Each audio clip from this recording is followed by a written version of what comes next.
Kisah kita dimulai ketika Kim Jio yang putus asa melihat tanda tegangan tinggi dan menyadari bahwa itu adalah satu-satunya jalan keluarnya. Saat dikejar oleh orang-orang mencurigakan, ia menggenggam erat beberapa kabel listrik. Para pengejarnya berusaha menariknya, tetapi sang protagonis menolak untuk ditangkap kembali karena ia tahu bahwa jika ia tertangkap di sana, semuanya akan berakhir selamanya. Itulah sebabnya pemuda itu menyambungkan dua kabel, memicu lonjakan listrik yang sangat besar ke dalam dirinya sendiri. Kim Jio lebih memilih apapun daripada ditangkap lagi oleh orang-orang itu, sehingga ia memilih nasib ini sambil berteriak kesakitan saat tubuhnya kewalahan oleh sengatan listrik. Namun, hal itu tidak masalah karena jantung kebangkitan ada di dalam dadanya. Berkat kekuatan ini, ia mengklaim bahwa dirinya tidak akan pernah binasa apapun yang terjadi. Dan begitulah kisah anak laki-laki kebangkitan ini dimulai di episode pertama.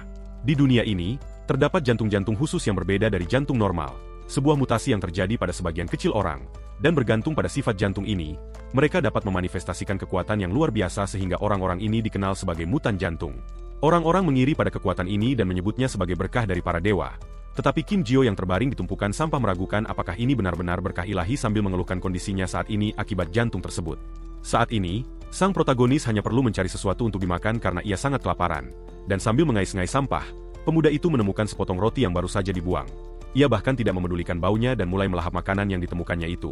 Saat ia makan, seekor anjing mendekatinya dan menatapnya dengan rasa ingin tahu. Lalu melihat hewan itu, sang protagonis bertanya apakah anjing itu juga lapar dan menawarkan sepotong roti yang kemudian diterima oleh anjing kecil itu sambil menjilati tangan kerangka pemuda tersebut tanpa rasa takut sedikit pun.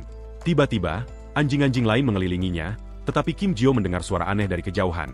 Ia kemudian mengintip keluar dan bertanya-tanya apakah itu orang-orang dari laboratorium yang menemukannya. Tetapi ternyata itu hanyalah beberapa berandalan yang sedang menyudutkan seorang siswi yang ketakutan. Pahlawan kita merasa lega melihat bahwa mereka bukanlah pengejarnya, melainkan hanya perundung yang sedang mengintimidasi gadis itu dengan mengatakan bahwa ia seharusnya sudah tahu bagaimana dunia ini bekerja. Tiba-tiba, Kim Jio menyadari bahwa gadis itu sedang memegang sekantong makanan anjing, sehingga sang kerangka memutuskan untuk campur tangan dan keluar dari persembunyiannya untuk menolong wanita muda itu. Para perundung berbalik ke arahnya dan bertanya siapa pengemis aneh ini. Lalu sambil mendekati salah satu dari mereka, pemuda itu memperlihatkan wajahnya dan berkata bahwa ia bukan pengemis. Berandalan berambut pirang itu ketakutan setengah mati melihat penampilannya yang seperti tengkorak dan mulai berteriak. Lalu dengan sepotong tulang di tangannya, Kim Jio menyuruh orang-orang itu untuk berhenti berteriak dan pergi. Sehingga para perundung itu lari ketakutan sambil berteriak bahwa mereka melihat hantu sungguhan.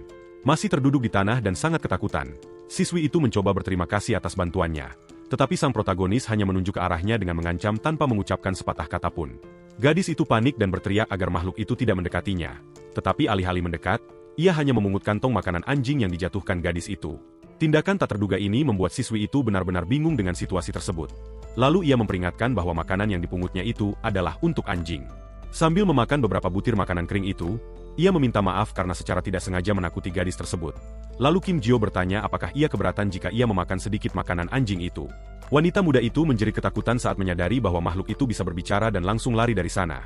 Melihat reaksinya, sang protagonis memang sudah menduga bahwa gadis itu akan lari seperti orang lain. Tetapi pemuda itu tidak peduli karena sekarang ia akhirnya bisa memakan makanan anjing itu dengan tenang. Sambil bersembunyi, gadis itu mengintip dari kejauhan dan bertanya-tanya makhluk aneh apa itu. Ia mempertanyakan apakah itu manusia dan bagaimana seseorang bisa hidup dalam kondisi seperti itu. Lalu sebuah kemungkinan terlintas di benaknya dan ia bertanya-tanya apakah makhluk itu adalah seorang mutan. Wanita muda itu teringat pernah mendengar tentang mereka dan merasa bersalah karena telah bersikap kasar. Sehingga ia memutuskan untuk kembali dan mendekati Kim Jio sekali lagi. Siswi itu kemudian menawarinya sebuah roti lapis yang ada di dalam ranselnya. Sangat terkejut dengan isyarat tersebut, pemuda itu bertanya apakah makanan ringan itu benar-benar untuknya. Gadis itu membenarkan dan meminta maaf karena telah melarikan diri. Lalu Kim Jio berterima kasih padanya atas makanan tersebut. Sambil memegang makanan ringan itu, ia berpikir bahwa ini adalah pertama kalinya ia menerima makanan yang terlihat seperti ini setelah sebelumnya hanya melihat bungkusnya di tempat sampah. Lalu ia menggigit roti itu dalam-dalam. Rasanya sangat lezat sehingga sang kerangka merasa seolah-olah itu adalah makanan dari surga. Sayuran, roti, dan dagingnya sangat segar sehingga ia merasa bisa mati dengan bahagia saat itu juga. Dan terharu oleh tindakan kebaikan itu, sang protagonis berpikir bahwa gadis itu adalah seorang malaikat. Gadis itu kemudian memanggilnya Tuan Kerangka dan dengan rasa ingin tahu menanyakan namanya. Ia kemudian mengungkapkan bahwa namanya adalah Kim Jio, dan gadis itu mendengarkannya dengan penuh perhatian. Siswi itu tersenyum dan memperkenalkan dirinya sebagai Hai Gisong, mengatakan bahwa ia senang bertemu dengannya. Lalu Hai Gi bertanya bagaimana ia bisa menjadi seperti ini, dan pemuda itu menjawab bahwa ia sedang melarikan diri dari laboratorium. Wanita muda itu menjadi takut dan mempertanyakan apa laboratorium ini dan mengapa mereka mengejarnya. Ia membenarkan bahwa ada tempat yang menangkap para mutan dan mereka ingin membawanya kembali. Hai Gi pernah mendengar rumor tersebut tetapi tidak tahu bahwa itu nyata. Jadi ia bertanya apa yang mereka lakukan di sana. Sang kerangka terdiam sejenak dengan ekspresi muram sebelum menjawab pertanyaannya, lalu mengungkapkan bahwa ia digunakan dalam berbagai eksperimen selama 10 tahun untuk menguji zat-zat pada tubuhnya. Terkejut, wanita muda itu tidak percaya bahwa ia telah melewati semua itu selama 1 dekade penuh. Sementara Kim Ji-yo menjelaskan bahwa ini terjadi karena jantungnya yang selalu meregenerasi dirinya, dan karena kekuatan inilah tubuhnya berakhir dalam keadaan kerangka yang mengerikan ini. Gadis itu menatapnya dengan pandangan serius dan penuh tekad setelah mendengar kisah sedihnya. Sementara sang protagonis menutupi wajahnya dengan tangannya karena merasa malu dengan penampilannya. Tiba-tiba, Haigi berdiri dan menyuruhnya untuk segera ikut dengannya ke suatu tempat. Ia menarik tangannya dan mulai berlari, mengatakan bahwa ini tidak akan lama, yang membuat pemuda itu terkejut. Dalam keadaan kaget, sang kerangka tidak percaya bahwa gadis itu memegang tangannya begitu erat. Ia berpikir bahwa meskipun penampilannya aneh, seorang gadis memegangnya tanpa rasa takut. Sang protagonis bahkan merasa malu karena gadis itu mengejutkannya seperti itu. Tetapi saat mereka berlari, tangannya tiba-tiba terlepas dari lengannya tanpa mereka sadari, dan Haigi menjerit ketakutan saat melihat bahwa ia hanya memegang tangan kerangkanya. Gadis itu panik, tetapi sang protagonis menenangkannya dengan mengatakan bahwa tangannya memang kadang-kadang terlepas dan akan menyambung kembali jika disejajarkan dengan benar, yang membuat wanita muda itu merasa lega. Tiba-tiba, Kim Ji-yo sudah mengenakan pakaian baru dan bahkan wig hitam yang bergaya. Haigi menjelaskan bahwa ia membelikannya untuknya karena pakaian lamanya sudah terlalu usang dan mencolok, dan ia mengatakan bahwa itu adalah pakaian murah tetapi seharusnya bisa bertahan cukup lama. Pemuda itu sangat senang dan mengatakan kepadanya bahwa ia sangat menyukai pakaian baru itu. Tekstur sweaternya terasa seperti kulit baru dan wignya terasa seperti rambut aslinya. Ia berteriak bahwa itu adalah pakaian terbaik di dunia, tetapi wanita muda itu mengatakan bahwa ini belum selesai. Siswi itu mengatakan bahwa wajahnya masih terlihat dan ia akan menutupinya dengan riasan. Lalu dengan seruan kebanggaan, ia menunjukkan hasilnya yang agak aneh dan lucu. Gadis itu meminta maaf karena ini adalah pertama kalinya ia merias tulang dan hasilnya agak buruk. Ponselnya tiba-tiba berdering saat ia menutupi wajahnya karena malu dengan hasil riasannya. Haigi melihat waktu dan menyadari bahwa ia terlambat untuk kelas akademinya. Lalu ia mengucapkan selamat tinggal kepadanya, mengatakan bahwa ia senang bertemu dengannya, dan pergi. Sambil berlari, wanita muda itu meminta pemuda tersebut untuk menjaga anak-anak anjing itu untuknya. Sendirian, sang protagonis memikirkan nama gadis yang membantunya hari itu sambil melihat Haigi berlari, menjauh menyusuri jalanan kota yang gelap, dan dikelilingi oleh anjing-anjing. Ia bertanya-tanya apakah gadis itu akan kembali besok untuk melihat mereka lagi. Kim Ji-yo kemudian merenung bahwa di laboratorium ia diperlakukan hanya sebagai hewan uji, dan semua orang yang ditemuinya saat melarikan diri lari ketakutan melihat penampilannya. Duduk bersama anjing-anjing itu, ia berpikir bahwa Haigi adalah orang pertama yang memperlakukannya seperti manusia. Sambil berbaring, ia berterima kasih kepada salah satu anjing karena tanpanya ia tidak akan bertemu dengan gadis itu. Dan saat seekor anjing kecil menjilatinya, sang protagonis bertanya-tanya nama apa yang harus ia berikan kepadanya. Ia mengusulkan nama kentang dan hewan kecil itu tampaknya sangat menyukai ide tersebut. Sambil mengulang nama baru itu, pemuda tersebut teringat betapa lezatnya makanan ringan yang ia makan. Dan Kim Ji-yo yakin bahwa siswi itu adalah seorang malaikat karena telah memberinya pakaian dan perhatian. Ia menjadi bersemangat untuk hari esok dan bertanya-tanya apakah ia akan melihat gadis itu lagi jika ia tetap di sana. Tetapi tiba-tiba, kenyataan pahit menghantamnya dan ia menyadari sesuatu yang penting. Pemuda itu sadar bahwa idenya untuk tetap di sana adalah kesalahan besar. Sebagai buronan, ia dapat membahayakan satu-satunya orang yang telah membantunya, dan menengok ke belakang. Sang protagonis memutuskan bahwa hal yang benar untuk dilakukan adalah meninggalkan tempat itu. Di bawah cahaya bulan, ia berpikir bahwa ia harus kembali ke tempat asalnya. Dan begitulah sang kerangka mulai berjalan sendirian menyusuri jalanan kota yang gelap lagi. Ia mengembara tanpa tujuan sampai ia mendekati sebuah struktur beton besar. Sangat kelelahan dan lemah, pemuda itu merasakan sakit yang tajam di dadanya dan mulai terhuyung-huyung. Lalu tanpa kekuatan lagi untuk melanjutkan, ia akhirnya ambruk di tanah di sebelah tempat sampah. Terbangun dengan kaget, bocah itu berteriak saat menyadari bahwa ia sedang memegang seekor tikus. Ia bertanya-tanya apakah ia pingsan karena mengembara tanpa tujuan dan memarahi dirinya sendiri karena tidur di sembarang tempat. Duduk di tanah, perutnya berbunyi nyaring dan ia teringat bahwa ia lapar. Tetapi untungnya ia sudah bersiap dan mengungkapkan bahwa ia menyimpan sedikit makanan anjing untuk nanti. Ia memutuskan untuk memakan makanan anjing itu sambil membayangkan bahwa itu adalah roti lapis agar bisa merasakan rasa yang sama. Lalu pemuda itu memakan makanan tersebut sambil membayangkan bahan-bahannya dan terkejut dengan rasanya. Namun tiba-tiba, sang kerangka mendengar suara dan menjadi bingung dengan situasi tersebut, karena kentang muncul dan memakan semua makanan dari tangannya, membuatnya benar-benar putus asa. Sang protagonis kemudian memarahi anjing kecil itu, memberitahunya bahwa ia tidak boleh memakannya, tetapi tiba-tiba, pemuda itu berhenti berteriak dan menyadari ada sesuatu yang sangat aneh terjadi di sana. Ia mendekat dan melihat kentang dengan gembira mengunyah makanan, tidak peduli dengan apapun. Bocah itu bertanya-tanya bagaimana anjing kecil itu menemukannya dan sebuah ide muncul di kepalanya. Dengan itu, ia menyadari bahwa jika hewan kecil itu ada di sana, orang lain mungkin juga ada. Pada saat itu, ia mendengar suara Haigi dan bersyukur memiliki wajah tengkorak. Gadis itu muncul dengan marah dan bertanya mengapa ia pergi tanpa mengucapkan selamat tinggal padanya. Dikelilingi oleh anjing-anjing, Wanita muda itu mengatakan bahwa ia hampir tidak menemukannya, dan Kim Jio menyembunyikan kebahagiaannya. Ia menjelaskan bahwa ia mencarinya sepanjang hari dan mengikuti aroma anak-anak anjing itu kepadanya.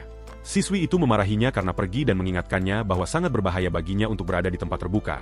Lalu Kim Jio mengakui bahwa ia takut menjadi beban bagi gadis itu, dan itulah sebabnya ia melarikan diri. Haigi kemudian tersenyum dan mengatakan bahwa ia sangat senang akhirnya bisa menemukannya.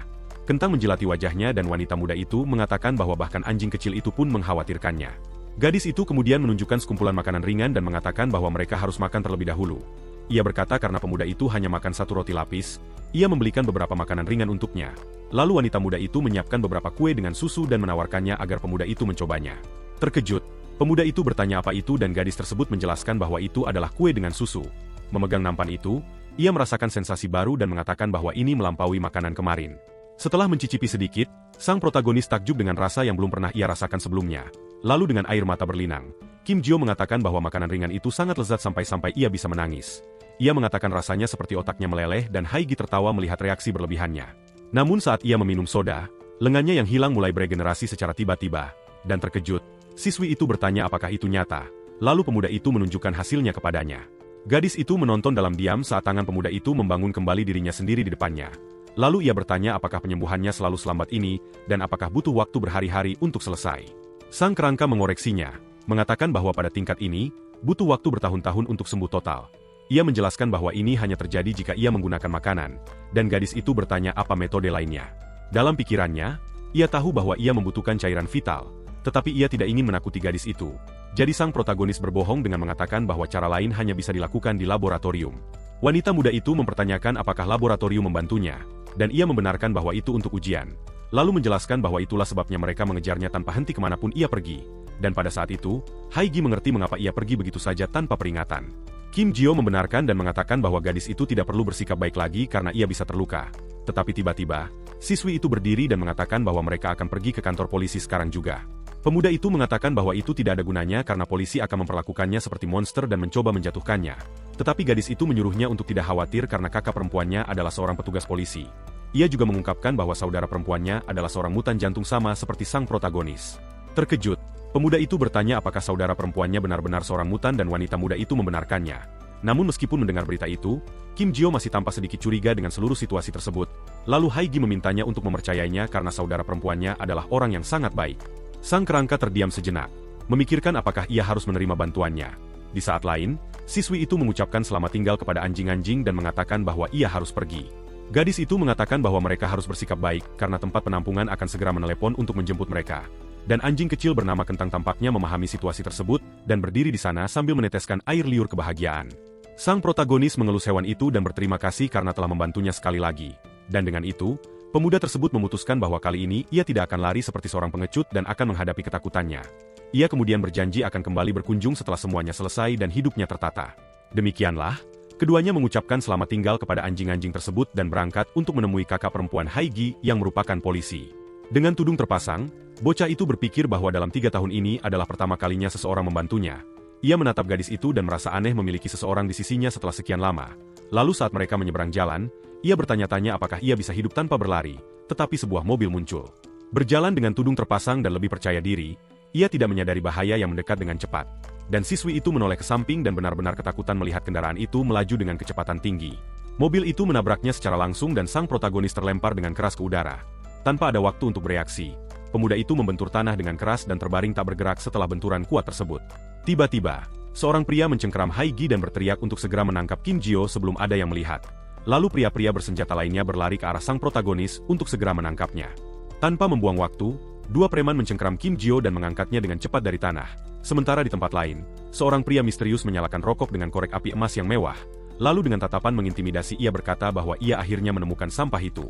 Pria itu memerintahkan mereka untuk membawanya pergi karena ia akan membuatnya membayar semua masalah yang disebabkannya. Dan maka mobil-mobil hitam itu melaju kencang di jalan, membawa pemuda dan siswi itu sebagai sandera. Melalui kaca spion, terungkap bahwa sang protagonis diseret dengan tali di atas aspal. Terikat di leher, sang kerangka menderita sementara 2 tubuh tertinggal di jalan. Diseret di sepanjang jalan, bocah itu menyesal karena tidak bisa melakukan apapun untuk melarikan diri. Dan dengan putus asa, ia mencoba menancapkan tangannya ke tanah, tetapi akhirnya malah melukai dirinya sendiri dalam prosesnya. Kim Jio menyalahkan dirinya sendiri karena ia tahu semua masalah ini terjadi karenanya. Dan karenanya juga Haigi yang tak bersalah terseret ke dalam kekacauan ini tanpa alasan. Dengan tangan yang terkoyak, ia terus berusaha berpegangan, tetapi usahanya sia-sia. Kecepatan mobil mengangkatnya ke udara dan ia terbatuk-batuk, tidak bisa bernapas dengan baik. Lalu pemuda itu menyadari bahwa dengan kemampuannya yang tidak berguna, ia tidak bisa melakukan apapun untuk menyelamatkan gadis itu. Tanpa harapan, ia hanya memohon agar seseorang muncul dan membantunya dalam situasi ini. Dan tiba-tiba, beberapa anjing melompat keluar dari semak-semak dan berlari menuju mobil-mobil hitam itu. Dipimpin oleh Kentang, anjing-anjing itu menggigit tali dan mulai menariknya dengan kekuatan besar. Bersama-sama, mereka berhasil memperlambat kecepatan mobil yang menyeret sang protagonis. Dengan usaha semuanya, tali itu akhirnya putus, membebaskannya dari kendaraan yang bergerak tersebut, dan mobil itu kemudian mengerem mendadak setelah melihat bahwa sang kerangka terlepas di tengah jalan. Dengan itu, para penculik berbalik dan melihat kawanan anjing mengelilingi protagonis yang terjatuh. Hewan-hewan itu menggonggong dan menggeram melindungi pemuda yang terluka parah di aspal jalan tersebut. Melihat adegan itu, salah satu pria menjadi marah atas campur tangan anjing-anjing itu dan mengumpat. Lalu tanpa kesabaran sedikit pun, para antek keluar dari mobil dan bersiap untuk menghadapi kawanan itu. Salah satu dari mereka kemudian mengeluh tentang anjing-anjing liar dan bertanya-tanya apakah mereka gila karena menyerang mereka. Melihat anjing-anjing melindunginya, sang protagonis putus asa dan berpikir agar mereka tidak melakukan ini. Tetapi para agresor menyerang anjing-anjing itu dengan tongkat tanpa ampun untuk menyingkirkan mereka dari sana. Kim Jio meratap di tanah saat hewan-hewan itu bertarung dan terluka menggantikannya. Lalu dengan susah payah, ia mencoba bergerak dan berpikir bahwa ia harus melakukan sesuatu untuk membantu mereka. Jika pemuda itu tidak bertindak cepat, teman-teman anjingnya akan berakhir dengan luka parah karenanya. Pada saat itu, sebuah ide muncul di benaknya dan ia teringat pada darah anjing-anjing yang terluka di tanah. Lalu sang kerangka merencanakan untuk menyerap darah itu guna meregenerasi tubuhnya sedikit. Dengan tubuh yang benar-benar hancur, ia memohon agar bisa menyeret dirinya sendiri dan mencapai cairan tersebut. Tetapi salah satu preman menyadari niatnya dan bersiap untuk menghentikannya dari penyembuhan. Kim Jio berpikir bahwa jika ia bisa pulih sedikit, ia bisa mengubah arah pertarungan ini. Namun tiba-tiba, ia melihat salah satu anjing terbaring tak bergerak di tanah dan benar-benar lumpuh. Matanya membelalak dalam ketakutan murni melihat pemandangan mengerikan itu tepat di depannya. Sang protagonis mengenali anjing kecil itu dan membisikkan nama Kentang dalam keputusasaan total. Melihat sekeliling, ia menyadari bahwa bukan hanya Kentang, tetapi semua anjing telah tumbang. Para penculik mengalahkan semua anjing dan sang protagonis memanggil nama mereka dengan putus asa. Melihat teman-temannya tumbang, kenangan 10 tahun penderitaan kembali ke benaknya. Selama 1 dekade penuh, ia dirantai di dalam laboratorium itu, dan setiap hari para ilmuwan melakukan eksperimen mengerikan pada tubuhnya tanpa henti. Rutinitas rasa sakit yang sama berulang dan ia bahkan tidak bisa mati untuk beristirahat. Itulah sebabnya suatu hari pemuda itu merencanakan pelarian, dan dengan keajaiban ia berhasil keluar. Ia pikir ia akhirnya akan bahagia dan hidupnya akan menjadi lebih baik setelah bebas. Tetapi bertentangan dengan apa yang ia harapkan. Dunia luar sama sekali tidak baik kepadanya. Orang-orang memandang rendah dirinya dan takut akan penampilannya yang aneh seperti kerangka. Dan bagi semua orang yang bertemu dengannya, sang protagonis hanyalah monster yang menakutkan. Namun, sesuatu berubah ketika jantung mutannya mulai bersinar terang. Ia mengingat Haigi dan anak-anak anjing yang merupakan satu-satunya pihak yang memperlakukannya dengan kebaikan. Karena mereka, pemuda itu memutuskan untuk bertarung sebab mereka memperlakukannya seperti manusia seutuhnya. Dan dengan tekad baru ini, darah anjing-anjing yang terluka mulai bergerak dengan sendirinya. Cairan itu melayang di udara dan tertarik ke arah tubuh sang protagonis yang terjatuh. Perlahan, wajahnya mulai beregenerasi, mendapatkan otot dan kulit kembali, dan semua darah yang tumpah di tanah membentuk pusaran lalu diserap oleh tubuhnya. Pada saat itu, tangan kerangkanya mulai mendapatkan daging dan kembali ke bentuk normalnya. Proses penyembuhan semakin cepat dan lengan serta tubuhnya direkonstruksi sepenuhnya. Dan dengan demikian regenerasi selesai serta pemuda itu sepenuhnya mendapatkan kembali penampilan manusianya. Dengan itu, gelombang terakhir energi merah meledak di sekitar protagonis yang terjatuh. Matanya terbuka, memperlihatkan iris merah dan wajah yang sembuh total. Lalu pemuda itu langsung berdiri dengan seluruh tubuhnya kembali ke bentuk manusia. Ia melihat tangannya dan terkejut melihat tubuhnya telah kembali normal. Kim Jio senang karena akhirnya ia bisa merasakan tubuhnya kuat dan sehat lagi. Perasaan ini mengingatkannya pada saat ia masih kecil dan merasa hidup serta penuh energi. Tetapi tiba-tiba, kegembiraan pemuda itu lenyap, dan ia menyadari kenyataan pahit bahwa ia sembuh dengan menyerap darah anjing-anjing yang terbaring di sekitarnya. Para antek ketakutan dan mempertanyakan bagaimana tubuhnya beregenerasi begitu cepat. Lalu pemimpin mereka berteriak agar mereka tidak hanya berdiri dan segera menangkapnya. Tetapi sebelum mengambil satu langkah pun, Kim Jio memukul wajahnya dengan pukulan yang kuat. Kekuatan pukulan itu begitu besar sehingga pria tersebut terlempar ke belakang dengan sangat keras. Ia terbang di udara dan menabrak pintu van yang diparkir dengan kuat sehingga tubuh sang agresor tersangkut di logam kendaraan tersebut. Setelah mengalahkan sang pemimpin, pemuda itu berlutut dan mengambil salah satu anak anjing yang terluka. Sambil memeluk hewan itu, ia dipenuhi amarah atas semua yang dilakukan orang-orang itu. Lalu dengan tatapan gelap ia mengatakan bahwa ia tahu cara paling menyakitkan bagi seseorang untuk menemui ajalnya. Sisa antek-antek itu ketakutan, dan ia bertanya siapa yang akan menjawab pertanyaannya mengenai lokasi pasti laboratorium tempat ia melarikan diri. Dan begitulah sang anak laki-laki kebangkitan memulai balas dendamnya terhadap orang-orang yang menyiksanya. Sementara itu, di tempat lain, sebuah tas dilepaskan dari kepala Haigi yang telah ditangkap. Lalu sambil berlutut dan sangat bingung, siswi itu bertanya siapa orang-orang di sekitarnya ini, dan ia menjadi ketakutan saat menyadari bahwa ia telah dibawa ke tempat yang aneh dan berbahaya. Gadis itu kemudian melihat bahwa dirinya telah dikelilingi sepenuhnya oleh sekelompok pria mencurigakan. Dalam keadaan panik, wanita muda itu melihat sekeliling dan bertanya-tanya di mana ia berada serta apa yang mereka inginkan darinya. Lalu tiba-tiba, ia sangat ketakutan melihat beberapa tubuh tergeletak di lantai dan pria-pria yang membawa peralatan. Pada saat itu, seorang pria menjambak rambutnya dan mengeluh bahwa gadis itu terlalu berisik. Lalu ia mengancamnya dengan bertanya apakah gadis itu memiliki nyawa cadangan sehingga berani berteriak seperti itu. Pria tersebut menunjukkan foto Kim Jio dan mengatakan bahwa ia terseret ke dalam masalah ini karena telah membantunya. Lalu dengan tatapan mengancam, ia menyuruh gadis itu untuk tutup mulut jika tidak ingin menemui ajalnya di sana.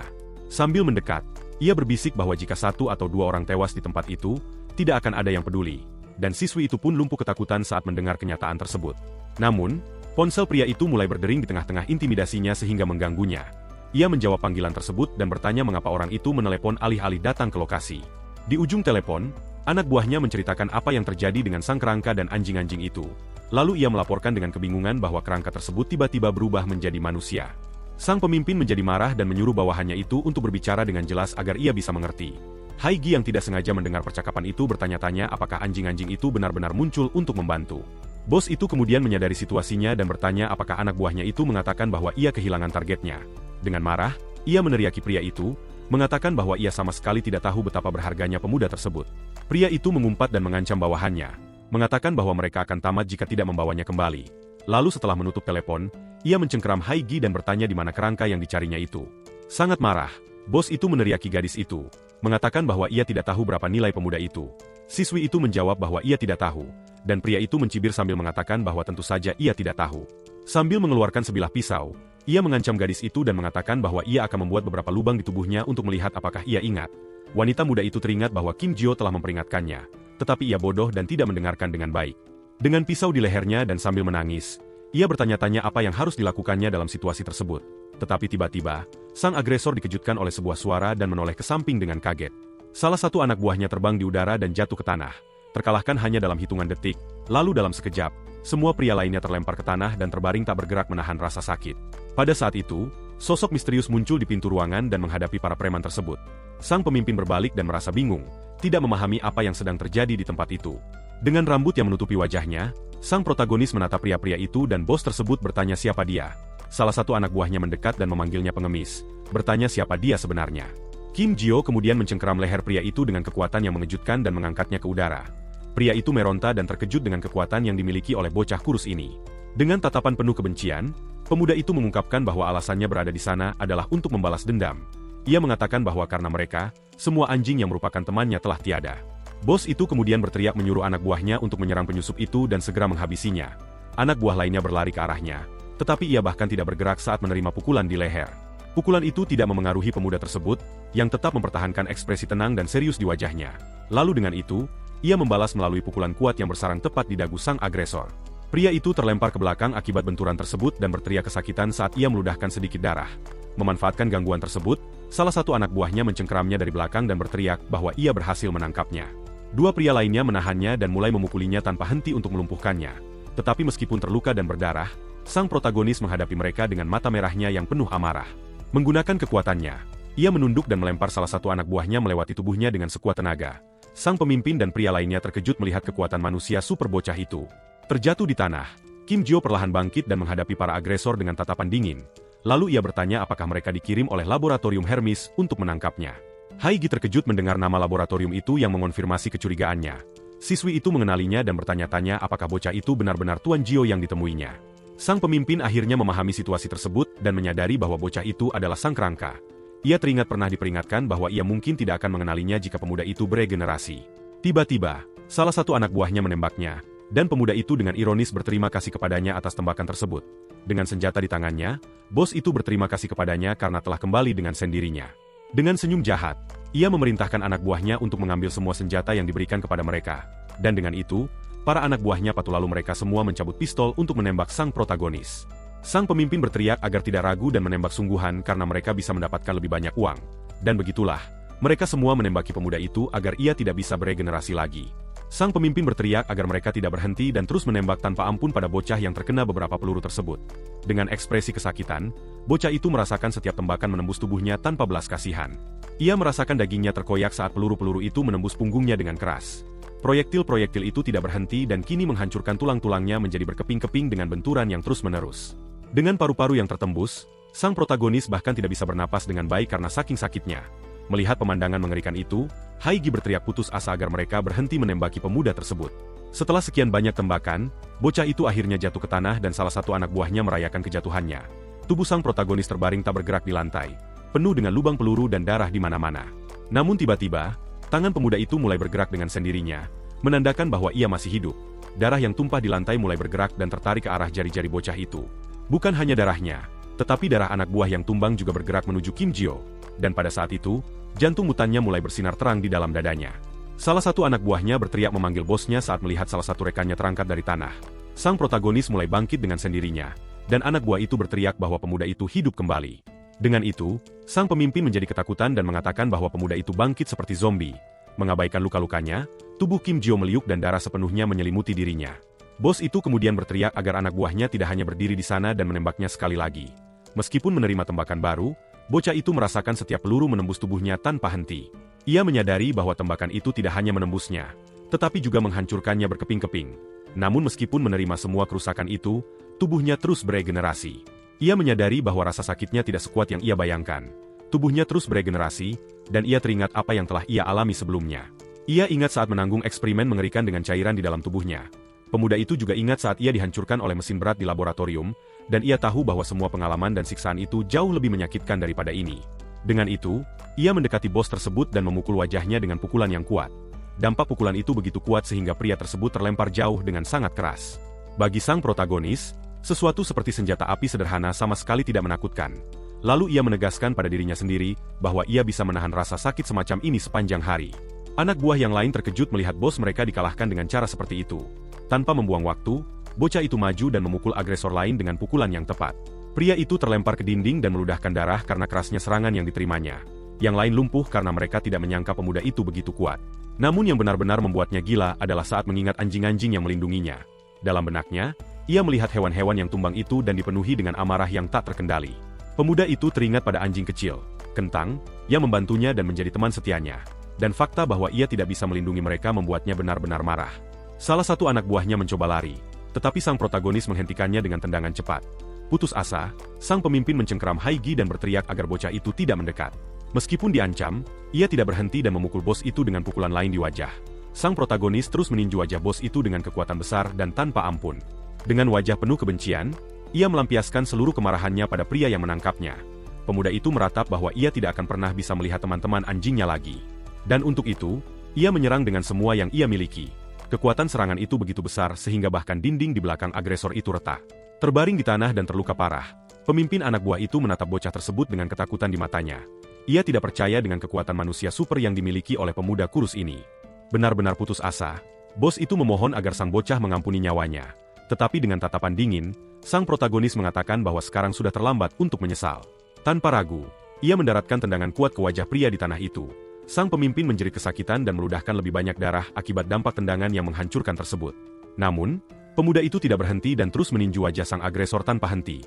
Ia melampiaskan semua rasa frustrasinya pada pria yang telah menyakiti satu-satunya temannya. Rangkaian pukulan terus berlanjut dan bos itu tidak memiliki kesempatan untuk membela diri. Dengan wajah yang hancur, sang pemimpin akhirnya jatuh pingsan di lantai ruangan tersebut. Setelah semuanya, sang protagonis menatap tangannya yang berlumuran darah. Lalu ia menatap tubuh pria yang menangkapnya yang telah tumbang itu tanpa menunjukkan emosi apapun. Dengan semua anak buah yang telah dikalahkan, ruangan itu jatuh ke dalam kesunyian yang menakutkan. Pemuda itu menarik napas dalam-dalam dan tampak kelelahan setelah melawan semua pria itu. Haigi memanggil namanya dan memperhatikannya dalam diam. Benar-benar terkejut dengan pemandangan itu. Mengabaikan semua yang ada di sekitarnya, bocah itu hanya berbalik dan mulai berjalan pergi dari sana. Ia mengambil beberapa langkah lambat dan terhuyung-huyung ke arah gadis yang berada di lantai. Mendekati siswi itu, ia menatapnya dengan ekspresi kelelahan dan kelegaan.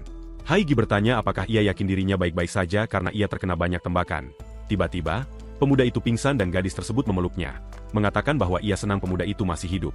Dengan air mata berlinang, Kim Jio berpegangan erat padanya dan mulai menangis di bahunya. Wanita muda itu menghiburnya dan mengulangi bahwa ia sangat lega pemuda itu selamat dari serangan tersebut. Dengan suara gemetar, Sang protagonis mengatakan bahwa anjing-anjing itu telah tiada saat mencoba menyelamatkannya, dan ia mengakui bahwa ia sangat takut gadis itu juga akan tiada karenanya. Itulah sebabnya pemuda itu bersyukur bahwa gadis itu hidup dan sehat setelah semua kekacauan tersebut. Siswi itu menatapnya dan bertanya mengapa ia berterima kasih padanya dalam situasi ini. Dengan tangannya di punggung pemuda itu, gadis itu menghiburnya saat ia melepaskan semua rasa sakitnya. Dan pada saat itu, wanita muda tersebut mengatakan bahwa dialah yang seharusnya berterima kasih kepadanya atas semua yang telah ia lakukan. Di tempat lain, polisi tiba dan detektif memerintahkan mereka untuk membawa para tersangka. Dengan itu, pemimpin anak buah itu diborgol oleh petugas polisi dan dibawa ke stasiun. Melihat adegan itu, salah satu petugas mempertanyakan bagaimana kerusakan sebesar itu bisa disebabkan oleh perkelahian antar geng. Sambil bersembunyi, mereka mengawasi polisi dan gadis itu bertanya apakah tidak masalah jika mereka tidak diselidiki. Haigi menjelaskan bahwa saudara perempuannya menyuruhnya menjauh karena segalanya menjadi rumit jika berurusan dengan mutan. Lalu ia mengatakan bahwa karena saudara perempuannya yang akan mengurus semuanya, mereka sebaiknya pergi saja untuk saat ini. Sendirian di hutan, siswi itu mulai menangis terseduh-seduh, merasa lega karena semuanya telah berakhir. Dengan itu, sang protagonis juga menangis dan menutupi wajahnya dengan tangan, teringat pada anjing-anjing itu. Berlutut di tanah, sang protagonis meminta maaf kepada anjing-anjing yang tiada karenanya. Dengan sangat sedih, ia memanggil nama masing-masing teman anjingnya yang telah pergi. Sambil menangis, Haigi memeluk salah satu hewan itu dan mengatakan bahwa semua ini adalah kesalahannya sendiri. Gadis itu meratap karena anjing-anjing itu mempertaruhkan segalanya untuknya yang hanya memberi mereka sedikit makanan. Dengan marah, pemuda itu menggigit jarinya dan berteriak bahwa itu sama sekali bukan salah gadis itu. Ketakutan, siswi tersebut bertanya apa yang ia lakukan dengan ekspresi aneh itu. Ia kemudian mengungkapkan bahwa jika ia bisa menyembuhkan diri dengan darah, mungkin ia bisa menghidupkan mereka kembali juga. Dengan itu, setetes darah khususnya menetes dari jarinya, dan ia bersiap untuk tindakan tersebut. Cairan itu kemudian bergerak dengan aneh dan mulai menciptakan bentuk yang janggal di udara. Tetapi bocah itu terkejut melihat tubuhnya pulih terlalu cepat lagi. Tidak peduli dengan rasa sakitnya, ia menggigit jarinya lebih keras untuk melanjutkan prosesnya. Haigi kemudian menghentikannya dan menyuruhnya berhenti karena anjing-anjing itu akan menjadi lebih sedih. Bingung, pemuda itu bertanya apakah mereka pergi dengan membencinya karena ia tidak bisa melindungi mereka. Gadis itu membantahnya dan bertanya apakah ia tidak tahu betapa anjing-anjing itu sangat menyayanginya. Ia kemudian mengungkapkan bahwa hewan-hewan itu selalu waspada terhadap orang-orang tetapi sangat menyukainya. Terkejut, sang protagonis merenungkan ketidakpercayaan yang dimiliki anjing-anjing itu terhadap manusia. Siswi itu membenarkan dan mengatakan bahwa mereka memiliki banyak bekas luka akibat penganiayaan di sekujur tubuh mereka. Pemuda itu menyesalinya karena ia tidak tahu sama sekali tentang penderitaan yang mereka alami sebelum bertemu dengannya. Itulah sebabnya gadis itu mengatakan bahwa jika ia menyakiti dirinya sendiri dan menyalahkan dirinya sendiri, itu akan menghancurkan hati anjing-anjing itu juga. Mendengar kata-kata gadis itu, ia hanya terdiam, memeluk tubuh temannya. Siswi itu tersenyum dan mengatakan bahwa fakta bahwa mereka mendekatinya tanpa ragu itu memiliki arti, dan bahwa mereka mungkin merasa bahwa pemuda itu berada dalam situasi yang mirip dengan mereka. Terharu oleh kata-katanya, sang protagonis berterima kasih atas semua dukungan yang ia terima. Tetapi tiba-tiba, keduanya mendengar suara tangisan yang datang dari dekat hutan.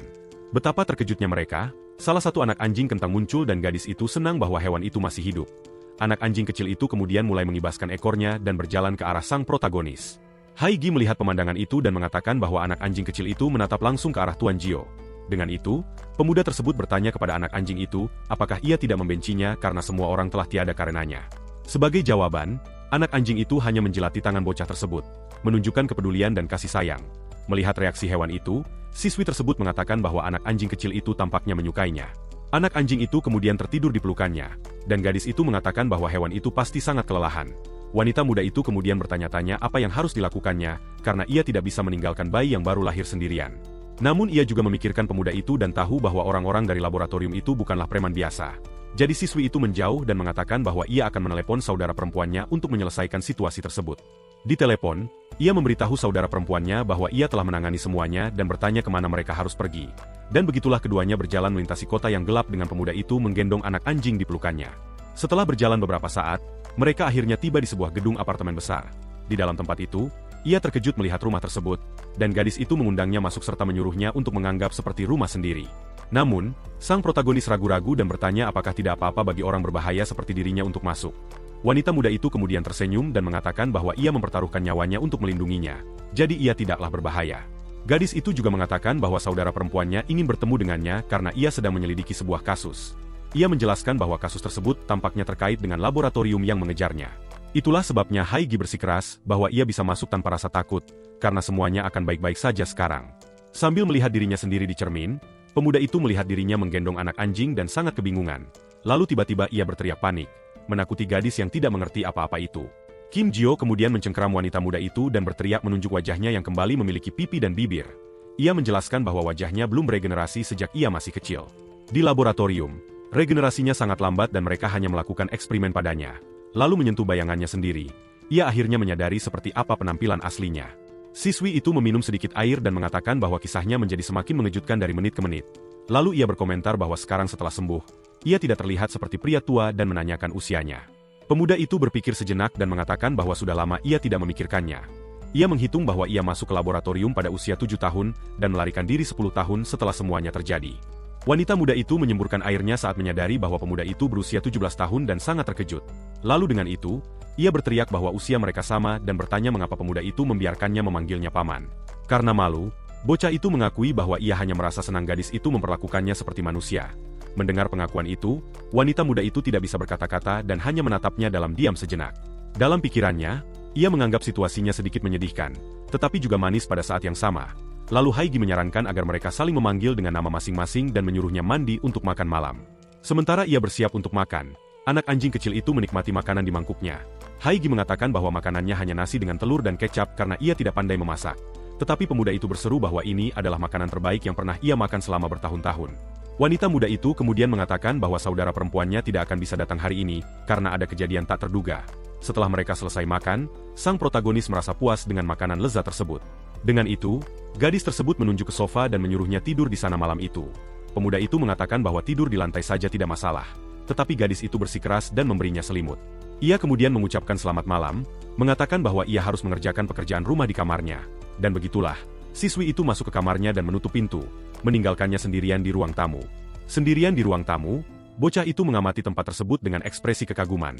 Ia terkesan dengan kenyamanan dan modernitas apartemen itu. Sambil melihat ke televisi, ia bertanya-tanya bagaimana perangkat bisa sebesar dan setipis itu. Ia juga melihat bunga-bunga dan menyadari betapa berbedanya tempat ini dari laboratorium. Berbaring di sofa, pemuda itu terkejut betapa empuk dan nyamannya sofa tersebut. Sementara itu, anak anjing tersebut juga menikmati makanan yang ditinggalkan wanita muda itu untuknya. Anak anjing kecil itu memakan semuanya dan tampak sangat senang serta puas dengan makanannya. Tetapi tiba-tiba, sang protagonis mendengar sebuah suara dan berbalik untuk melihat apa yang terjadi. Ia kemudian melihat anak anjing itu tersedak di lantai dan panik melihat situasi tersebut. Dengan putus asa, pemuda itu meneriakkan nama anak anjing tersebut, tidak tahu apa yang harus dilakukan untuk membantunya. Tanpa berpikir panjang, ia berlari ke arah anak anjing itu untuk mencoba menolongnya. Dengan sangat hati-hati, bocah itu mencoba membantu hewan kecil yang sedang menderita di lantai tersebut. Namun, yang membuat sang protagonis lega, anak anjing itu pulih dan menatapnya tanpa memahami apa-apa. Dengan itu, ia menyadari bahwa itu hanya kepanikan sesaat dan anak anjing itu baik-baik saja sejak awal. Akhirnya merasa tenang, keduanya tertidur bersama di sofa ruang tamu yang empuk dan nyaman. Pemuda itu kemudian memeluk anak anjing itu dan berkomentar betapa nyamannya memeluk sesuatu yang begitu hangat dan berbulu. Ia bertanya kepada hewan kecil itu apakah ia juga menikmati tempat baru ini karena ia adalah anak kentang. Lalu sang protagonis menyarankan nama kentang goreng untuk anak anjing itu. Anak anjing itu tampaknya menyukai ide tersebut dan nama barunya pun diputuskan sebagai kentang goreng. Tertidur di sebelah teman barunya, pemuda itu berpikir bahwa inilah kebahagiaan sejati. Ia teringat akan makanan lezat yang disantapnya dan betapa ia merasa diterima oleh wanita muda itu. Bocah itu juga teringat akan mandi air hangat yang dilakukannya dan betapa menyenangkannya hal itu. Untuk pertama kalinya dalam bertahun-tahun, ia bisa mandi dengan air hangat di tempat yang aman. Dan di atas segalanya, ia juga bisa tidur di tempat yang empuk dan nyaman seperti ini. Namun saat ia tidur, sang protagonis tahu bahwa kedamaian ini tidak akan bertahan selamanya. Ia memiliki kesadaran yang menyedihkan bahwa semua kebahagiaan ini bisa hilang dengan mudah. Tiba-tiba, dalam mimpi buruknya, ia melihat semua tahanan dari laboratorium sedang berlari. Memimpin pelarian, sang kerangka berteriak agar semua orang berlari menuju pintu keluar. Namun, tentara bersenjata muncul dan mengatakan bahwa mereka tidak boleh kehilangan mutan-mutan itu. Ledakan besar terjadi dan semua pelarian terlempar jauh akibat benturan tersebut. Tanah hancur dan para tahanan jatuh terluka, tidak bisa bangkit lagi. Salah satu tentara kemudian mengarahkan senjatanya ke arah yang terluka, bersiap untuk menembak. Tiba-tiba, sebuah senjata menembakkan ledakan energi yang kuat ke arah para tahanan yang melarikan diri. Dengan itu, salah satu tentara terkena ledakan api besar secara langsung. Para penjaga lainnya benar-benar terpana oleh serangan tak terduga tersebut. Pada saat itu, salah satu pelarian menggunakan kekuatannya dan menciptakan penghalang es. Gadis itu kemudian berteriak putus asa agar Kim Jio, yang tergeletak di tanah, segera bangun. Tahanan lain mencoba membantu sang kerangka, yang terjebak di cabang-cabang aneh. Dengan tatapan penuh tekad, pemuda itu berjuang untuk membebaskan temannya dari jebakan itu. Sang protagonis kerangka menatap kembali padanya, masih tampak bingung dan linglung. Gadis es itu meneriakinya untuk bergegas karena pintu keluar tepat berada di depan mereka. Lalu ia mengulurkan tangannya dan ditarik oleh gadis itu untuk melanjutkan pelarian dari laboratorium. Pemuda itu ingat bahwa mereka melarikan diri dengan susah payah tetapi akhirnya terpisah. Kembali ke masa kini, sang protagonis tidur dengan ekspresi yang sangat sedih di wajahnya. Ia berpikir bahwa di suatu tempat, teman-temannya dari laboratorium mungkin sedang menderita lagi. Itulah sebabnya ia bersumpah bahwa ia tidak akan pernah lagi membiarkan secuil kedamaian yang ia temukan ini direnggut darinya. Tangan bocah itu kemudian mulai bersinar dengan energi merah dari tekad yang murni. Di dalam dirinya, jantung mutannya berdenyut kuat dengan tujuan barunya dalam pikiran. Dengan itu, jika ada yang mencoba mengganggu kebahagiaannya, ia tidak akan menunjukkan belas kasihan. Mata pemuda itu terbuka dengan kilauan intens, karena ia tidak akan membiarkan hal ini terjadi. Tiba-tiba, jeritan yang sangat keras bergema di jalan, membangunkan sang protagonis dari tidurnya, dan di luar, seseorang menginjak tanah dengan keras mendekati apartemen gadis itu. Merasa putus asa, pemuda itu berlari menyusuri jalan, memanggil-manggil nama kentang goreng berulang kali untuk mencarinya. Dengan banyak air mata di matanya, ia bertanya-tanya kemana anak anjing kecil itu pergi. Tetapi ternyata itu semua hanyalah mimpi, dan ia melihat Haigi sedang bersiap-siap untuk pergi ke sekolah. Wanita muda itu mengatakan bahwa saudara perempuannya mungkin baru akan kembali pada malam hari, karena ia sangat sibuk dengan pekerjaannya. Dengan itu, ia mengucapkan selamat tinggal dan sang protagonis berpikir bahwa pergi ke sekolah sepertinya menyenangkan. Namun, saat gadis itu hendak pergi, anak anjing tersebut mulai mencakar pintu dan merintih. Karena tidak mengerti, siswi itu bertanya kepada anjing kecil tersebut apa yang terjadi padanya. Lalu mereka menyadari bahwa hewan itu tidak sakit dan Kim Jio menduga bahwa ia ingin jalan-jalan. Pemuda itu memutuskan untuk mengajak hewan kecil tersebut jalan-jalan, tetapi wanita muda itu harus segera pergi. Lalu Haigi mempertanyakan apakah pemuda itu akan baik-baik saja karena ia masih dikejar oleh orang-orang itu. Pemuda itu meyakinkannya, mengatakan bahwa tidak akan ada yang mengenalinya sekarang karena ia sudah memiliki wajah. Dengan pandangan yang lebih lega, siswi itu setuju bahwa ini adalah berita bagus. Lalu ia menyuruhnya untuk memasangkan tali kekang pada kentang goreng dan menunjuk ke laci kedua. Setelah berada di luar, sang protagonis mengalami banyak kesulitan saat memasangkan tali kekang pada anak anjing tersebut. Pemuda itu meminta hewan kecil tersebut untuk tidak melepas tali kekangnya dan menjadi sangat stres karena hal itu. Sambil menjatuhkan dirinya ke tanah, anak anjing itu meronta, dan bocah tersebut bertanya-tanya apakah tali itu mengganggunya. Melihat kesusahan kentang goreng, ia bertanya-tanya apakah ia memasang tali itu terlalu ketat. Lalu adegan tersebut mengingatkannya pada saat ia juga memiliki sesuatu yang terikat pada tubuhnya di masa lalu. Dalam ingatannya, ia melihat dirinya diikat di kursi sementara tubuhnya dibakar. Ia berpikir bahwa tidak ada yang bisa ia lakukan. Tetapi seorang perundung muncul dan menendang anak anjing yang malang itu. Sehingga ia melepaskan tali kekang dari anak anjing itu dan meminta maaf karena telah mengganggunya. Namun tiba-tiba, pemuda itu menyadari bahwa anak anjing tersebut telah melarikan diri dan ia pun menjadi sangat panik. Sang protagonis kemudian mulai berlari dengan putus asa melalui jalan-jalan sambil meneriakkan nama kentang goreng. Dengan air mata di matanya, bocah itu berteriak menanyakan kemana perginya anak anjing itu. Dan begitulah episode kelima cerita dimulai dengan hilangnya kentang goreng si kecil. Kim Jio berlari ke seluruh lingkungan dan bertanya apakah ada yang melihat temannya di sekitar situ. Karena putus asa, ia bahkan mencari di dalam tempat sampah tetapi tidak menemukannya. Lalu pemuda itu juga melihat ke bawah mobil tetapi hanya menemukan beberapa tikus. Karena sudah kehabisan tenaga, sang protagonis bersandar di tempat sampah dan kehilangan harapan. Ia bertanya-tanya apa yang akan ia lakukan untuk menemukan kentang goreng, dan apakah sesuatu yang buruk akan terjadi pada anjing itu. Dalam pikirannya, bocah itu membayangkan anak anjing tersebut tertabrak mobil atau lebih buruk lagi. Ia memikirkan orang jahat yang mengejar hewan kecil itu untuk menyakitinya. Dengan perasaan hancur, ia ingat bahwa ia telah berjanji untuk melindungi anak anjing itu pada malam sebelumnya. Setelah mencari cukup lama, ia akhirnya berhenti di dekat tembok sekolah. Melihat ke halaman, ia melihat kentang goreng berada di dekat lapangan sedang menonton pertandingan sepak bola. Anak anjing kecil itu sepertinya menikmati pertandingan tersebut, dan pemuda itu meneriakkan namanya dengan lega. Berlari ke arahnya, ia bertanya-tanya apakah hewan itu mengikuti aroma Haigi ke sana. Tetapi seorang pria dengan tongkat pemukul di tangannya menatapnya dengan ekspresi yang sangat bingung. Tanpa memedulikan orang asing itu, sang protagonis berlari melewatinya. Pria tersebut terkesan dan bertanya-tanya bagaimana bocah itu bisa begitu cepat. Kim Jio meneriakkan nama anak anjing itu. Tetapi pria dengan tongkat pemukul tersebut juga berteriak memintanya untuk menunggu. Setibanya di halaman sekolah, ia melihat beberapa siswa sedang bermain sepak bola di halaman rumput. Siswa lain sedang mengobrol dan berjalan-jalan menikmati hari yang cerah di sekolah.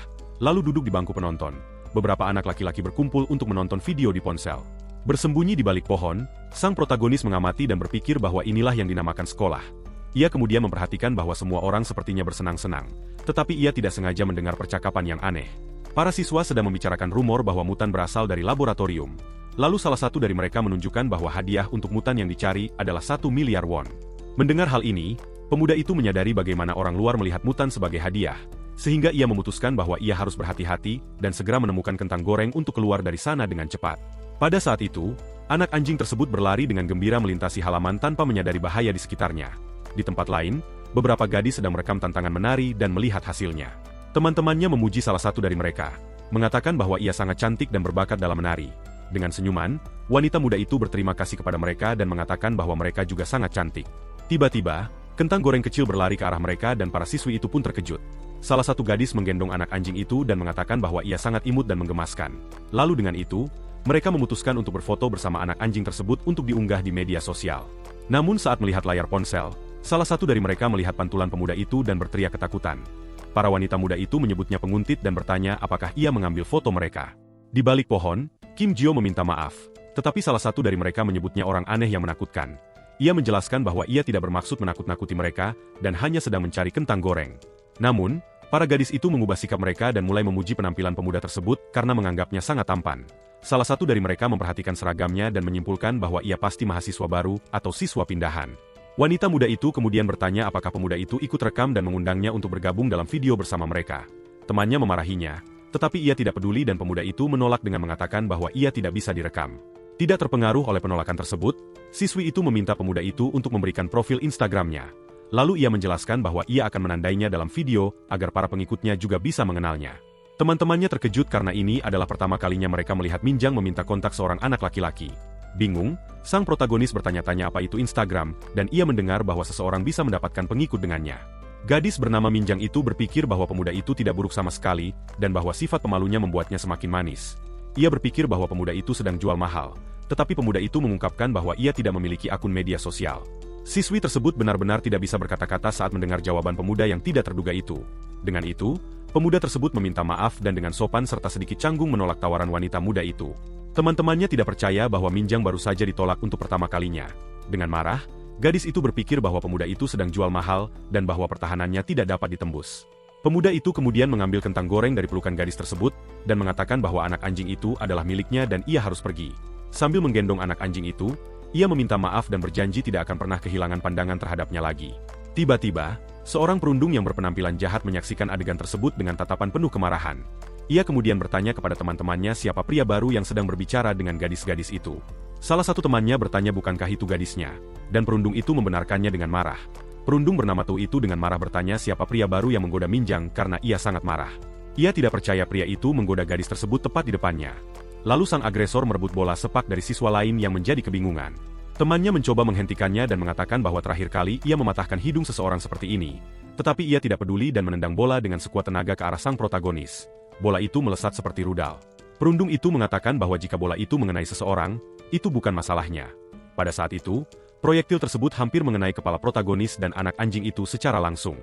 Matanya membelalak kaget saat melihat bola itu datang dengan kecepatan tinggi ke arahnya. Ia kemudian menyadari bahwa ia tidak punya waktu untuk menghindari serangan tersebut dan harus melindungi anak anjing itu. Maka, pemuda itu memeluk kentang goreng kecil dengan erat agar tidak terjadi hal buruk padanya. Dan dengan demikian, bola itu tepat mengenai wajahnya dengan benturan keras yang mengejutkan para gadis tersebut.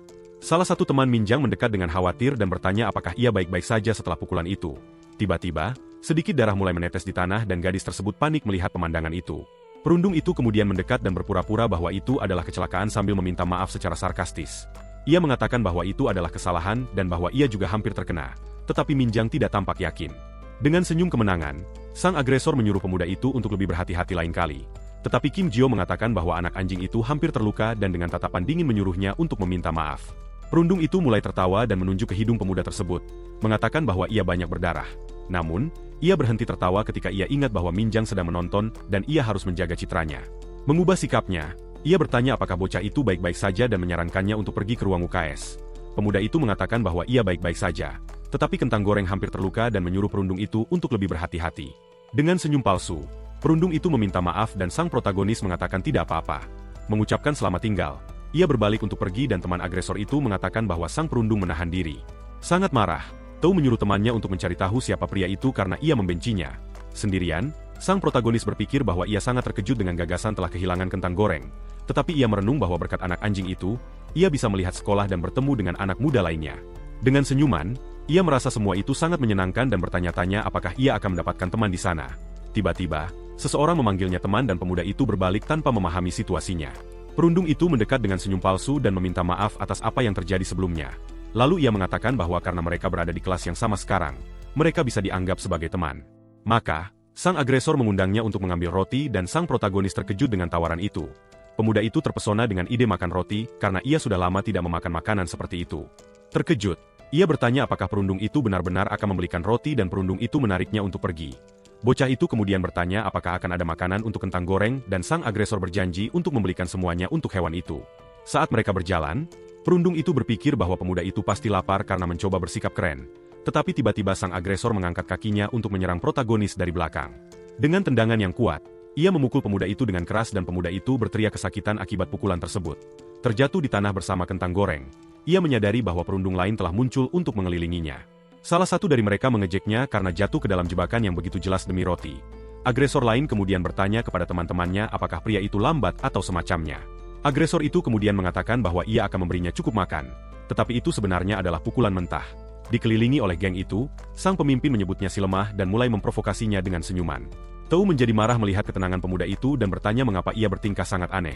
Sangat marah, sang agresor kemudian berteriak dan mempertanyakan mengapa ia menggoda Minjang, lalu mengancam protagonis itu dengan mengatakan bahwa pria sepertinya akan menangis hanya dengan satu pukulan bagus di wajah.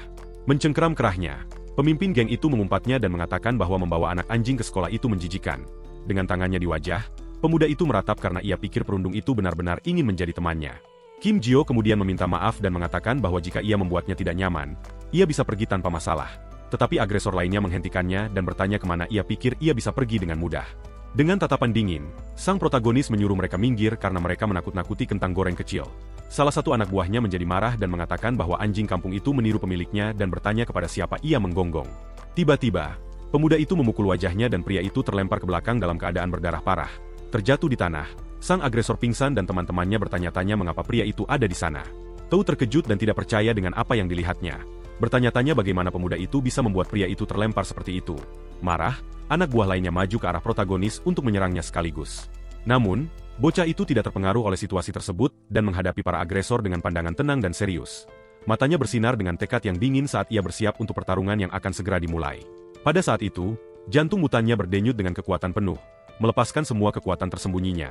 Dengan tendangan cepat dan kuat, ia memukul perundung lain secara langsung dan dengan mudah menjatuhkannya ke tanah. Sang protagonis kemudian menghindari serangan mereka dan menjatuhkan agresor lainnya satu persatu tanpa kesulitan. Akhirnya, sang protagonis mendaratkan pukulan kuat di wajah Tou yang menatapnya dengan terkejut. Dengan kekuatan yang luar biasa, ia mengangkatnya ke udara dan melemparkannya dengan keras ke dinding bata. Benturan itu begitu kuat sehingga kepala sang agresor meretakan dinding dan membuatnya pingsan. Dengan tatapan dingin, pemuda itu memperingatkan bahwa ia sudah menyuruhnya berhenti karena kentang goreng ketakutan. Teman-teman Tou ketakutan melihat dinding yang hancur karena kekuatan pukulan itu. Tanpa berpikir panjang, para perundung itu lari ketakutan sambil menyebut pemuda itu sebagai monster. Pemimpin geng itu tidak percaya bahwa dindingnya retak dan bahwa itu tidak masuk akal. Dengan itu, ia menyadari bahwa ia benar-benar tamat dan satu pukulan saja akan mematahkan tulang-tulangnya. Benar-benar ketakutan, sang agresor bertanya-tanya apakah ia telah mengganggu orang yang salah.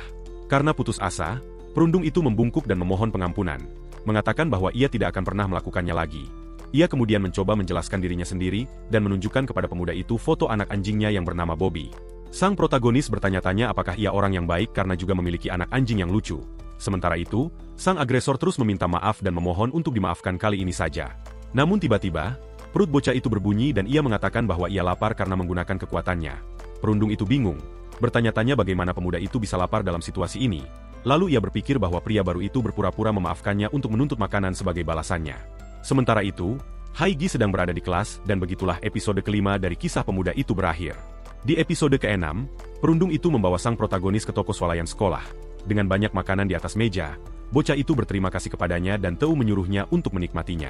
Dari kejauhan, sang agresor melihat bocah itu memakan semuanya dan sepertinya sedang merencanakan sesuatu lagi. Bocah itu memakan semua roti dan bertanya kepada anak anjing tersebut, apakah makanannya lezat juga untuknya. Tou kemudian mengamati dan bertanya-tanya pria macam apa dia, karena ia tampak kuat tetapi bertingkah seperti pecundang. Ia teringat bagaimana pemuda itu membuat salah satu temannya terlempar hanya dengan satu pukulan. Perundung itu juga ingat bahwa ia meretakan dinding dan hal itu tidak masuk akal di kepalanya. Sehingga sang agresor memutuskan untuk mengambil tindakan khusus dan menelepon seseorang untuk meminta bantuan. Di ujung telepon, seorang pria bernama Yon menjawab dan bertanya apa yang sedang terjadi. Putus asa, perundung itu memohon agar bosnya membantunya karena ia benar-benar tamat. Pria itu menjadi marah dan bertanya mengapa ia menelepon hanya karena dipukuli oleh pria acak. Sambil menangis, sang agresor memohon agar bosnya membantunya untuk pertama dan terakhir kalinya dalam situasi tersebut. Pemimpin geng itu menjelaskan kepada orang lain bahwa juniornya dipukuli dan menginginkan bantuan untuk membalas dendam. Dengan nada bosan, ia mengatakan bahwa ia akan lewat sana dan menyuruh perundung itu untuk menunggu. Tou sangat senang dan berterima kasih kepadanya karena bosnya ada urusan bisnis di dekat sekolah hari ini. Dengan senyum jahat, ia berpikir bahwa protagonis itu sekarang tamat dan tidak bisa melarikan diri. Namun tiba-tiba, pemuda itu memanggilnya dan menawarkan beberapa roti yang sedang dimakannya. Sang agresor kebingungan dan sang protagonis mengatakan bahwa ia merasa bersalah memakan semuanya sendiri. Dengan gugup, ia menyerahkan lebih banyak makanan dan minuman kepada bocah itu yang kemudian berterima kasih kepadanya karena sangat senang dengan sikap tersebut. Melihat pemuda itu memberi makan anak anjing, ia bertanya-tanya bagaimana seseorang yang begitu baik bisa menjadi begitu kuat. Adegan anak laki-laki dengan anak anjing itu membuat sang perundung semakin bingung dengan semua yang terjadi. Tiba-tiba, ia teringat bahwa tangan pemuda itu terluka saat ia meninju dinding sebelumnya. Dengan itu, ia menyadari bahwa bocah itu tidak hanya memiliki kekuatan super, tetapi juga sembuh dengan sangat cepat. Ia ingat pernah membaca bahwa mutan jantung dapat memiliki kemampuan yang berbeda. Maka, perundung itu menyatukan semua potongan petunjuk itu dan bertanya apakah pemuda itu adalah seorang mutan jantung. Kim Jio tersedak minumannya dan menyangkalnya, tetapi reaksi keputusasanya langsung membongkar penyamarannya. Ketakutan, Tou menyadari bahwa ini adalah pertama kalinya ia melihat mutan asli dalam hidupnya. Tetapi ia bertanya-tanya bukankah mutan jantung itu seseorang yang sangat berbahaya untuk berada di sekitarnya. Dengan itu, ia berpikir bahwa bosnya mungkin akan dipukuli tanpa hasil jika ia datang untuk melawan bocah ini. Di ujung telepon, sang bos terkejut dan bertanya apakah pria di sebelahnya benar-benar seorang mutan. Sang agresor membenarkannya dan mengatakan bahwa pemuda itu berbahaya, sehingga akan lebih baik jika melupakan ide balas dendam tersebut. Namun, bos itu mengatakan bahwa ini bahkan lebih baik dan menyuruh perundung itu untuk menahannya di sana apapun yang terjadi. Merasa puas, sang protagonis mengatakan bahwa ia sudah cukup makan dan bangkit untuk pergi. Dalam kepanikan, Tou bertanya mengapa ia sudah mau pergi, karena masih ada waktu sebelum istirahat selesai. Dengan senyum lembut, pemuda itu membenarkan dan mengatakan bahwa ia benar-benar harus kembali ke rumah sekarang. Perundung itu berpikir bahwa ia harus menahannya di sana dengan cara apapun sampai bosnya akhirnya tiba di sekolah. Maka, ia mendapat ide untuk menyarankan mereka membolos kelas untuk pergi jalan-jalan dan bersenang-senang. Dan begitulah sang agresor membawa sang protagonis ke sebuah arena bermain bernama Game Land untuk menghabiskan waktu. Setibanya di sana, pemuda itu takjub dengan tempat tersebut dan Tou bertanya apakah ini pertama kalinya ia berada di sana. Dengan wajah merona, ia membenarkan karena ia bahkan tidak tahu tempat seperti ini ada di dunia. Sang protagonis berjalan ke seluruh tempat itu dan merasa luar biasa betapa segala sesuatu di sana tampak baru baginya. Tiba-tiba, ia melihat mesin capit dan mengenali sebuah boneka yang sama persis dengan yang ada di tas Haigi. Perundung itu terkejut dan bertanya-tanya apa yang sebenarnya dilakukan bocah ini seumur hidupnya. Sang agresor mengajarinya cara bermain dan menyuruhnya minggir, karena ia akan menunjukkan caranya. Tou kemudian mengendalikan capit itu dan menjelaskan bahwa seseorang hanya perlu mengambil bonekanya lalu mengangkatnya untuk menang. Betapa terkejutnya sang protagonis, capit itu berhasil mengambil boneka pada percobaan pertama lalu menjatuhkannya. Dengan hadiah di tangannya, pemuda itu sangat senang memiliki boneka yang sama dengan Haigi. Ia mengatakan bahwa arena bermain ini menyenangkan dan perundung itu setuju karena ia bisa menunda bosnya dengan cara ini. Dengan itu, ia menunjuk ke sebuah tempat karaoke dan bertanya apakah pemuda itu pernah ke sana. Di dalam bilik, sang agresor menjelaskan bahwa orang-orang menyanyikan lagu di sana dan ia akan membantunya memilih satu lagu. Kim Jio mengatakan bahwa ia tidak tahu lagu apapun, tetapi perundung itu bersikeras agar ia tidak malu. Pemuda itu kemudian mulai menyanyikan lagu anak-anak tentang piknik bersama ibunya. Tou terkejut dan bertanya mengapa ia menyanyikan itu dan apakah ia sedang berpura-pura. Sang protagonis bertanya apakah ia tidak boleh menyanyikannya dan mengungkapkan bahwa itu adalah satu-satunya lagu yang ia tahu. Ia menjelaskan bahwa ibunya mengajarkan lagu itu kepadanya sebelum ia dipisahkan dari keluarganya pada usia 7 tahun. Perundung itu tidak bisa berkata-kata saat mendengar bahwa pemuda itu belum pernah memiliki kehidupan yang normal sejak kecil. Menatap bocah itu, ia bertanya-tanya apakah semua mutan jantung seperti itu. Dengan ekspresi aneh, sang agresor berpikir bahwa bocah itu sedang mempermainkan perasaannya. Mengubah sikapnya, ia melemparkan sejumlah uang dan menyuruh bocah itu untuk mengikutinya karena ia akan menunjukkan dunia baru. Di permainan lain, keduanya bersenang-senang di mesin drum, dan perundung itu berteriak agar ia memukulnya lebih cepat. Di permainan pertarungan, Tou menuduhnya menggunakan trik, tetapi pemuda itu bahkan tidak tahu cara bermain yang benar. Setelah sekian lama, keduanya kelelahan di permainan menari, dan sang protagonis bahkan jatuh ke lantai. Perundung itu menyebutnya pemula, dan bocah itu hanya tertawa, mengatakan bahwa permainannya sulit tetapi menyenangkan. Di luar, perundung itu berkomentar bahwa mereka bermain seperti orang gila dan ia sangat lelah. Pemuda itu mengatakan bahwa ini adalah pertama kalinya ia bersenang-senang seperti ini dan Tou menyombongkan diri karena telah membawanya ke sana. Tiba-tiba, ponsel sang agresor bergetar dan ia pun bingung, tidak tahu siapa yang menelepon. Dengan senyuman, ia menjawab telepon dan bertanya-tanya siapa yang meneleponnya pada jam segini. Di ujung telepon, bosnya mengumpat dan meneriakinya agar menjawab telepon lebih cepat. Panik, perundung itu ingat bahwa ia melupakan bosnya karena ia terlalu bersenang-senang. Ia bahkan ingat bahwa mereka berfoto bersama dan bertanya-tanya apakah ia benar-benar idiot.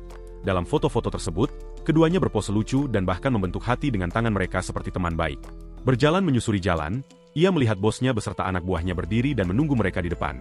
Seluruh geng berkumpul di gang gelap dan tampak siap untuk pertarungan besar. Membungkuk, perundung itu meminta maaf kepada bosnya dan berbohong bahwa pemuda itu tidak kebal. Pemimpin geng itu bertanya apakah ia bercanda dan sang agresor kembali memohon pengampunan. Tiba-tiba, Tou menatap bosnya dan menyadari bahwa ini bukan lagi tentang bocah itu. Ia teringat protagonis di karaoke dan bagaimana anak anjing itu adalah satu-satunya keluarganya. Dengan tangannya di wajah, sang agresor berpikir bahwa situasi pemuda itu sangat menyedihkan dan mengharukan. Itulah sebabnya ia memahami perasaannya dan teringat pada anak anjingnya sendiri yang bernama Bobby. Tou menangis memikirkan anjingnya dan mengatakan bahwa ia hampir menghajar teman-temannya saat mereka mengganggunya. Lalu ia menyadari bahwa ini bukan untuk bocah itu, melainkan untuk anak anjing yang menjadi satu-satunya keluarganya. Dengan itu, sang perundung dipenuhi dengan tekad untuk melindungi pemuda dan anak anjing kecil itu. Tanpa berpikir panjang, ia melangkah ke depan bosnya dan menerima pukulan keras di wajahnya. Di tanah, perundung itu gemetar kesakitan setelah menerima pukulan keras dari bosnya. Pemimpin geng itu kemudian menjambak rambutnya dan memanggil namanya dengan sangat marah. Dengan marah, ia bertanya apakah ia terlihat sedang bercanda dan menuntut untuk mengetahui di mana mutan itu. Sang agresor mulai mengarang cerita untuk melindungi protagonis yang ditemuinya. Salah satu anak buahnya mengumpatnya dan mengatakan bahwa ia tidak mengerti situasi yang menjeratnya. Pria lain dengan topeng dan senjata bersiap untuk apa yang mungkin terjadi selanjutnya. Bos itu berteriak bahwa ia mengumpulkan seluruh keluarga hanya untuk menangkap satu orang itu. Putus asa, Tou berteriak bahwa itu adalah kesalahpahaman dan bahwa ia menghabiskan sepanjang hari dengan pemuda itu. Ia berbohong dengan mengatakan bahwa pemuda itu adalah pecundang yang pingsan setelah 2 permainan di arena bermain. Dengan senyum yang dipaksakan, ia mengatakan bahwa bocah itu payah dan meminta maaf atas masalah tersebut. Bos itu menatapnya dalam diam dan Tou membenarkan bahwa pemuda itu tidak lagi berada di sana bersama mereka. Dengan lengannya di bahu perundung itu, sang bos bertanya apakah ia kesal karena dipukul. Ia kemudian mengatakan bahwa saat perundung itu berbohong, hal itu tertulis jelas di wajahnya. Pemimpin geng itu kemudian memintanya untuk memberikan alasan mengapa ia tiba-tiba mengubah ceritanya. Tou mencoba memperingatkannya bahwa pemuda ini bukan manusia, dan bahwa dunia ini berbahaya karena mereka. Tetapi bosnya mulai tertawa dan bertanya apakah ia khawatir mereka akan kalah dalam pertarungan. Dengan hidung berdarah, perundung itu membantahnya dan mencoba bersikeras bahwa pemuda itu sangat berbahaya. Sang pemimpin kemudian mengangkat tangannya dan mengatakan bahwa ia akan memberinya 5 juta untuk mutan itu. Ia mengatakan bahwa dirinya murah hati dan sudah menyiapkan makelar untuk menangani perdagangan mutan. Terkejut, sang agresor menyadari bahwa bosnya sedang membicarakan perdagangan manusia. Ia ingat pernah melihat di internet tentang kejahatan yang melibatkan penculikan mutan jantung. Tou mengira itu hanya rumor, tetapi bosnya melakukan hal yang sama seperti yang ia lihat di video. Dengan senyum gugup, ia bersikeras bahwa pemuda itu bukan siapa-siapa dan memohon agar bosnya mempercayainya. Namun pemimpin itu menjadi marah dan memukulnya dengan tendangan kuat yang membuat sang agresor terlempar. Perundung itu terbang di udara dan menabrak dinding, merasakan rasa sakit yang luar biasa dari benturan kuat tersebut. Dengan wajah penuh rasa sakit dan darah, ia bahkan tidak bisa bernapas dengan benar setelah pukulan itu. Marah, bos itu berteriak bahwa ia telah membiarkan banyak hal berlalu, tetapi ini adalah batas baginya. Ia kemudian menginjak kepala sang agresor dan berteriak bahwa agresor itu membuatnya sangat frustrasi dengan semuanya. Tidak sabar, sang pemimpin memerintahkan anak buahnya untuk memukulinya sampai ia akhirnya mengatakan yang sebenarnya. Dengan itu, anak buahnya mulai menendang perundung itu di tanah tanpa belas kasihan. Ia merasakan setiap pukulan mengenai tubuhnya saat ia meringkuk di tanah untuk mencoba melindungi dirinya sendiri. Di tempat lain, beberapa perundung memukuli seorang bocah yang berteriak agar mereka tidak melakukannya. Di tanah dan terluka parah, pemuda itu memohon agar para agresor menghentikan tindakan pengecut mereka. Tiba-tiba, sebuah kelompok muncul dan bertanya siapa yang menyuruh mereka mengintimidasi seorang teman seperti itu. Ketakutan, para agresor meminta maaf dan lari karena takut pada kelompok yang baru saja tiba. Salah satu pemuda kemudian mengangkatnya dan memanggilnya dengan nama lengkapnya, Zhou Tou, lalu ia merespons. Dalam sebuah ingatan, kakak laki-lakinya memarahinya karena dipukuli, padahal ia berasal dari dojo mereka. Ia ingat bagaimana bosnya tampak setia dan petarung yang baik, itulah sebabnya ia sangat mengaguminya. Kembali ke masa kini, perundung itu terus dipukuli oleh anak buahnya tanpa bisa membela diri. Sang agresor hanya ingin menjadi seperti kakak laki-lakinya karena menurutnya mereka sangat keren. Seorang anak buah mengatakan bahwa perundung itu tidak mau bicara, tetapi sang bos tahu bahwa ia mengenalnya dan dapat melihat kebohongan tersebut.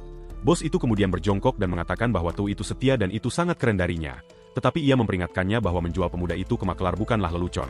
Sang pemimpin menjelaskan bahwa jika ia menjualnya sendiri, ia paling banyak hanya akan mendapatkan 2 atau 3 juta. Ia kemudian mengatakan bahwa kesetiaan tidak berguna jika tubuhnya hancur dan meminta rantai. Pemimpin geng itu ingat bahwa sang agresor pernah mengatakan bahwa ia ingin menjalani kehidupan yang keren dan bergaya. Ia kemudian mengatakan bahwa menghasilkan banyak uang tanpa rasa malu adalah cara paling keren untuk hidup. Dengan senyum jahat, bos itu mengusulkan agar mereka berdua menjalani kehidupan yang keren bersama. Tou menatapnya dan meminta maaf, tetapi mengatakan bahwa bosnya sama sekali tidak keren saat ini. Ia dengan berani menyatakan bahwa pemimpin geng itu sangat bodoh pada saat itu. Terbaring di tanah, perundung itu menyesali apa yang dikatakannya dan bertanya-tanya apa yang sedang ia pikirkan. Bos itu sangat marah atas kelancangannya dan berkata bahwa jadi begitulah akhirnya. Panik, sang agresor memohon pengampunan dan mengatakan bahwa kata-katanya salah keluar. Tidak sabar. Pemimpin geng itu menyuruhnya jatuh dan bersiap untuk memberikan pukulan terakhir. Tetapi tiba-tiba, sebuah tangan meraih kepalan tangan bosnya dan mencegah serangan itu terjadi.